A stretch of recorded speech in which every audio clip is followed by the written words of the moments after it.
Émile Froschiger était pionnier, colporteur, pasteur, missionnaire et administrateur en Europe et au Moyen-Orient pendant 44 ans. Froschiger a joué un rôle crucial dans les premières années de la mission adventiste en Suisse et en Allemagne.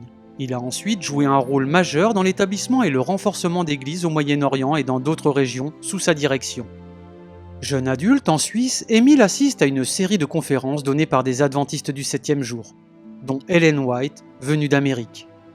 Émile Froschiger ainsi que 23 autres personnes ont été inspirées par le message et ont rejoint le nouveau mouvement adventiste en 1886. Froschiger a été le pionnier du colportage en Suisse et en Allemagne. Dieu l'a béni en lui donnant une partenaire aimante dans la vie et le ministère. Sa femme, Marie Borle, le rejoint sur le front de la mission. Il est consacré pasteur en 1893.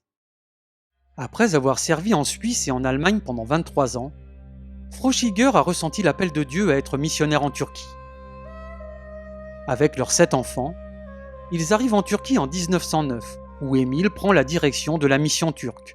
L'année suivante, ils prennent en charge la mission de l'Union d'Orient, un vaste territoire où la présence adventiste est très faible. Il supervisa les débuts de 4 églises où il baptisa de nouveaux convertis dans le Bosphore, près d'Istanbul, alors connu sous le nom de Constantinople. Froschiger et quelques travailleurs adventistes travaillèrent dans des conditions très difficiles, confrontés à l'emprisonnement et à une persécution continuelle. Néanmoins, ils accomplirent leur travail missionnaire avec un dévouement inlassable. En 1911, avec un autre missionnaire allemand, Froschiger organisa les premières réunions d'évangélisation adventiste à Haïfa, dans l'Israël d'aujourd'hui. C'est également à Haïfa qu'ils ont créé un institut pour les travailleurs de la Bible dans cette région. La première tente d'évangélisation a été plantée en Turquie avec l'autorisation du gouvernement en 1914. En plus des réunions d'évangélisation, Froschiger établit une école de formation à Constantinople et organise des conférences pour les Arméniens et les Grecs.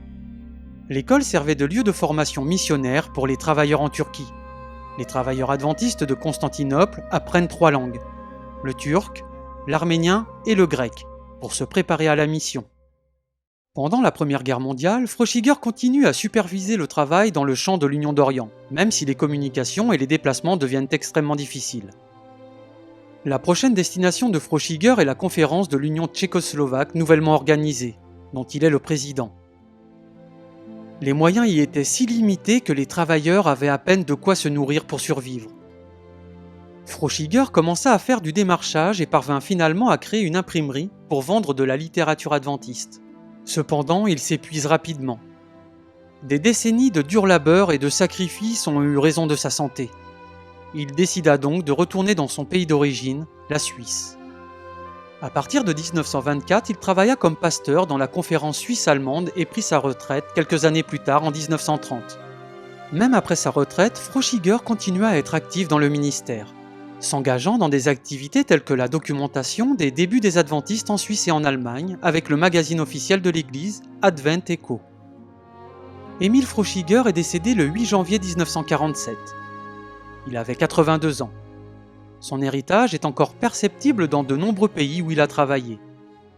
Lisez l'intégralité des articles sur Émile Froschiger et d'autres dans l'Encyclopédie des adventistes du 7e jour à l'adresse encyclopédia.adventiste.org.